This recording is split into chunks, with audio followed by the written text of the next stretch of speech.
ने देखा था कि राजा शाह बेरम हुसैन बानो परी के साथ अपने राज्य लौट आता है और एक आदमी उसे यहाँ के सारे बदलाव के बारे में बताता है। तभी राजा शाह बेरम उस आदमी को बुलाकर उसे सारी सच्चाई बताता है। देखो दोस्त, हमारा नाम राजा शाह बेरम है। हम यहाँ के राजा हैं और जो अभी यहाँ का राजा बना हुआ है वो एक समय में हमारे महल का मंत्री हुआ करता था। तभी राजा शाह बेरम पिछली सारी घटना के बारे में उस आदमी को बताता है कि कैसे वो जिन्नों की दुनिया में गया था और कैसे वो परी के साथ वहाँ से बाहर आया है। उस आदमी का नाम दर्पण था। क्या उस मंत्री ने आपके साथ इतना बड़ा धोखा किया महाराज? हम उस चमन लाल को छोड़ेंगे नहीं। उसने हमारे साथ गद्दारी की है। हम उसे उसके किए की सजा जरूर देंगे। नहीं महाराज, इस समय ताकत उस मंत्री के पास है। आप जीवित हैं ये जानकर वो आपको जान से मारने की कोशिश भी कर सकता है, क्योंकि अब सारी सल्तनत उसी के हाथ में आ चुकी है और अब वो चाह कर भी उसे अपने हाथों से जाने नहीं देगा। इसलिए मेरी मानिए तो मेरे साथ मेरे घर चलिए। हम कुछ सोचते हैं कि कैसे आपको आपकी सल्तनत वापस दिलाई जाए। तभी दर्पण राजा और हुसैन बानो परी को लेकर उसी इलाके में अपने छोटे से झोपड़े घर में ले आता है जहाँ दर्पण अकेला रहता था। महाराज, ये रही मुझ गरीब की छोटी सी झोपड़ी। आपको यहाँ रहने में तकलीफ होगी, उसके लिए मैं पहले ही आपसे क्षमा मांग लेता हूँ। अरे नहीं नहीं दोस्त, तुम्हें क्षमा मांगने की जरूरत नहीं है, बल्कि तुमने तो हमारे ऊपर बहुत बड़ा उपकार किया है। अच्छा महाराज, अब आप आराम कीजिए। मैं आपके लिए कुछ जलपान की व्यवस्था करता हूँ।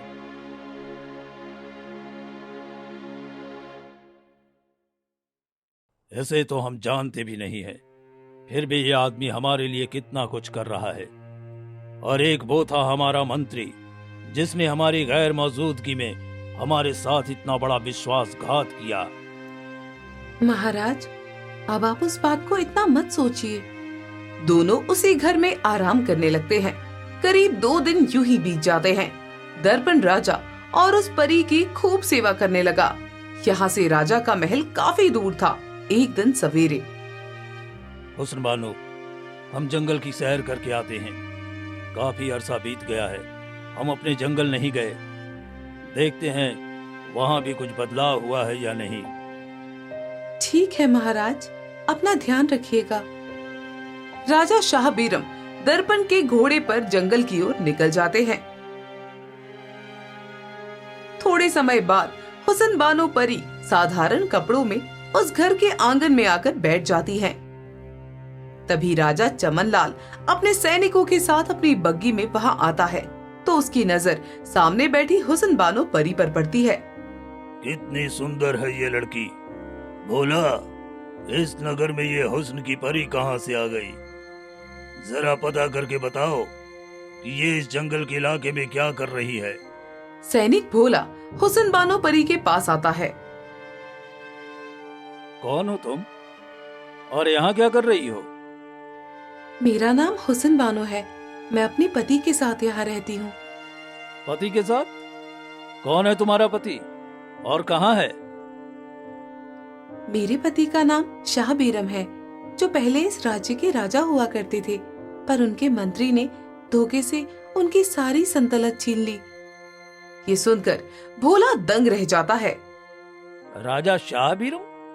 ये कैसे हो सकता है? कहाँ है तुम्हारा पति और तुम उसकी पत्नी कैसे? मैं एक परी हूँ और मेरे पति इस समय शिकार पर गए हैं। ये सारी बातें सुनकर भोला अपने राजा चमन लाल के पास आता है और उसे सारी बात बताता है।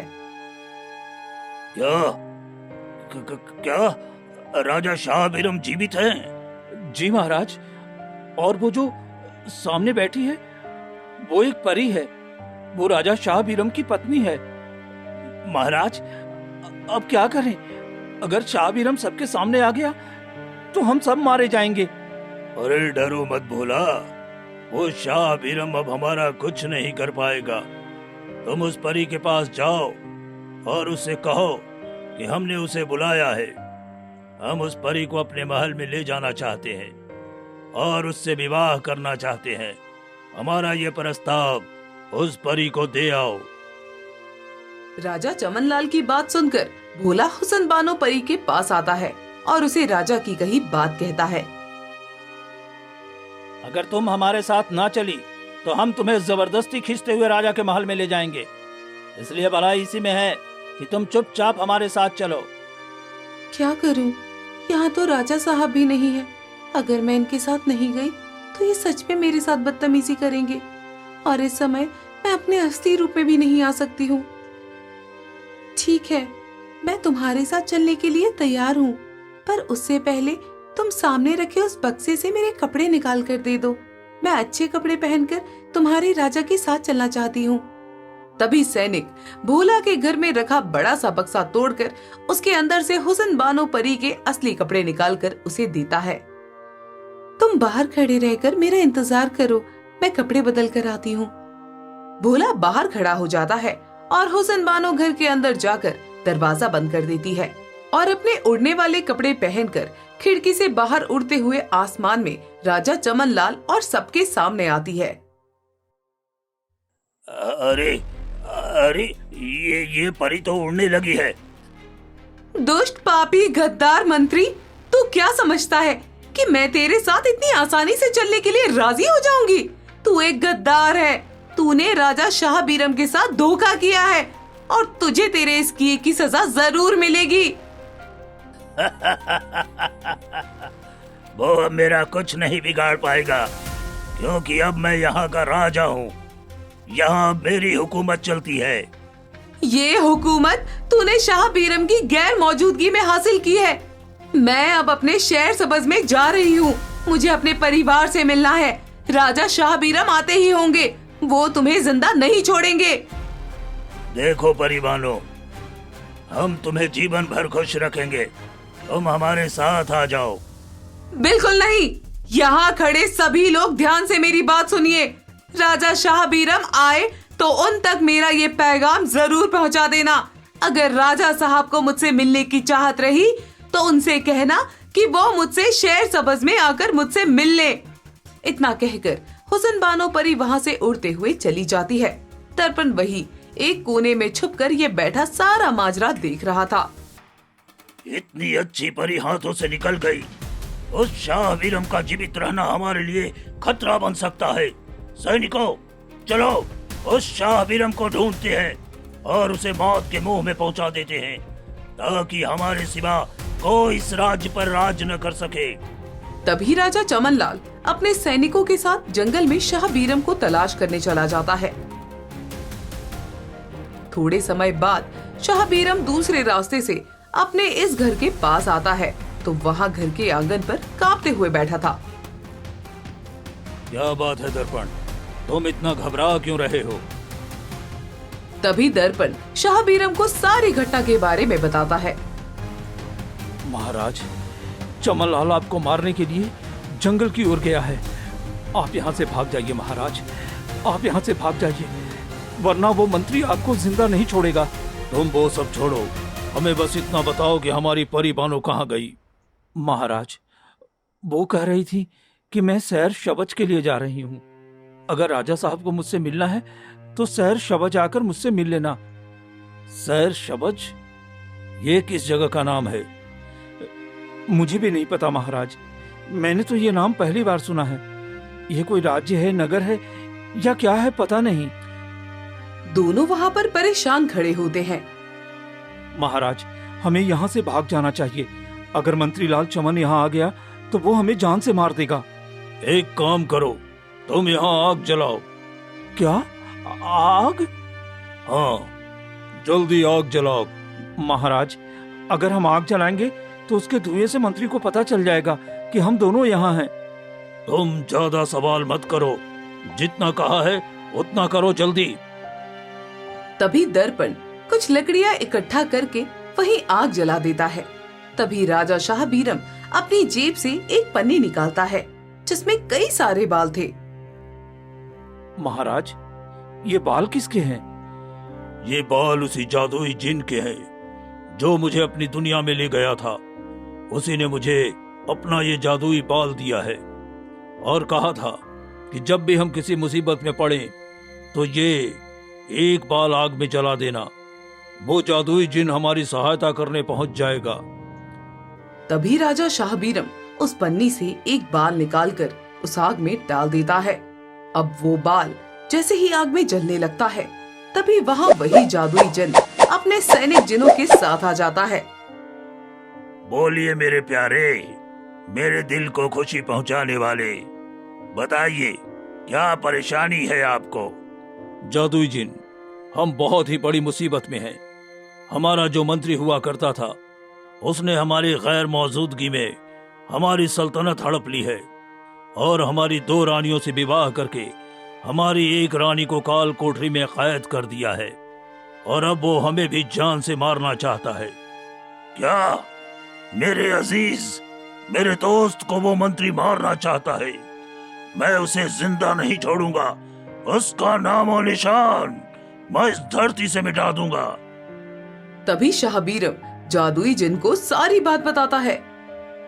सैनिकों, हम जंगल में जाकर उस मंत्री चमनलाल को ढूंढते हैं और उसे जान से मार देते हैं।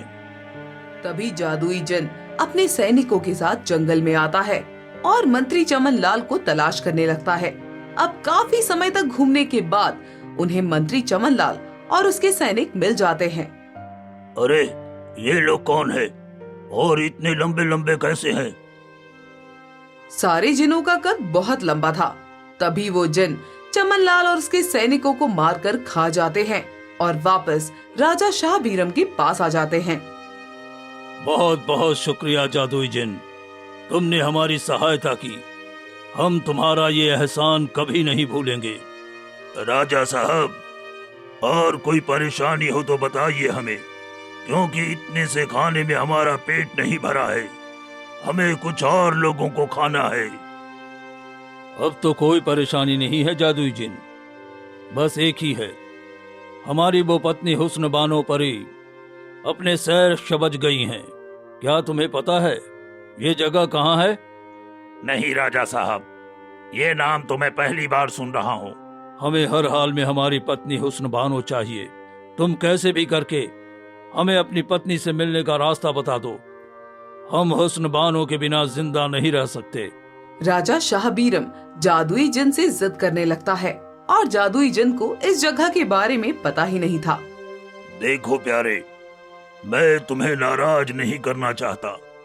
मैं तुम्हारी मदद करना चाहता हूँ, पर मुझे सच में इस जगह के बारे में नहीं पता है। अगर फिर भी तुम्हें उस परी के पास जाना है तो तुम मेरे भाई के पास चले जाओ। वो तुम्हें इस जगह के बारे में बता देगा। हम तुम्हारे भाई के पास कैसे जाएं? मैं तुम्हें एक उड़ने वाली चादर देता हूँ। तुम उसकी मदद से मेरे भाई के पास पहुँच जाओगे। तभी जादुई जिन अपने जादू से एक चादर बुलाता है, जिसके बाद राजा शाहबीरम उस चादर पर खड़ा हो जाता है और वो चादर उड़ते हुए राजा शाहबीरम को आसमान की ओर ले जाने लगती है। अभी काफी लंबा सफर तय करने के बाद राजा शाहबीरम एक सुंदर सफेद बादलों के नगर में आता है। ये कौन सी जगह है? तभी राजा शाहबीरम उस चादर से उतरकर उस महल के अंदर आता है तो सामने तख्त पर एक जिन बैठा था और वहाँ काफी सारे सैनिक जिन खड़े भी थे। तभी शाहबीरम उस तख्त पर बैठे जिन के पास आता है, जिसका नाम जादुई जिन था। कहो मुसाफिर, कौन हो तुम और यहाँ कैसे आए? महाराज, मैं इंसानों की दुनिया से आया हूँ। मुझे आपके भाई जादुई जिन ने आपके पास भेजा है। अच्छा बताओ, क्या परेशानी है तुम्हें? मुझे सैर सबज का रास्ता बता दीजिए। मेरा वहाँ जाना बहुत जरूरी है। सैर सबज, ये क्या है? मैं तो इसके बारे में पहली बार सुन रहा हूँ। सैर सबज एक जगह का नाम है। मैं पूरी दुनिया हर जगह घूम कर आया हूँ, पर आज तक मैंने इस जगह का नाम नहीं सुना है। देखो, मेरा वहाँ जाना बहुत जरूरी है। मैं इस जगह के बारे में कोई मालूमात नहीं रखता हूँ, पर हाँ, मेरा एक और भाई है। शायद वो तुम्हें इस जगह के बारे में बता सकता है। एक और भाई? अब वो कहाँ मिलेगा? यहाँ से दूर एक काला नगर है, वहाँ एक गुफा है, उसी में रहता है वो मेरा भाई। तभी राजा शाह बीरम वहाँ से जाने लगता है। रुक जाओ मुसाफिर। तभी जादुई जिन राजा शाह बीरम को एक सुरमा देता है। ये एक जादुई सुरमा है, इसे मेरी तरफ से तोहफा समझो। अगर तुम्हें रास्ते में कभी अंधेरा मिले तो इस सुरमे को अपनी आंखों में पहन लेना। इसकी मदद से तुम्हें अंधेरे में भी रोशनी जैसी दिखाई देने लगेगा। अब राजा शाह बीरम बाहर आता है और उस जादुई चादर पर बैठकर उड़ते हुए वहाँ से दूर एक काले नगर में एक गुफा के अंदर जाता है। तो वहाँ एक और जन बैठा था। तभी शाह बीरम उसे भी सारी बात बताकर शहर सबज के बारे में पूछने लगता है। हाँ, मैंने इस जगह का नाम तो सुना है, पर मैं वहाँ कभी गया नहीं हूँ। अगर तुम्हें वहाँ जाना है तो तुम्हें मेरे चौथे भाई के पास जाना होगा, क्योंकि वही है जो इस जगह पर गया था। एक और भाई? अरे कितने भाई हैं ऐसे तुम्हारे? हम तो कई सारे भाई हैं, पर तुम्हें तुम्हारे सवालों का जवाब मेरे इसी भाई के पास मिल जाएंगे।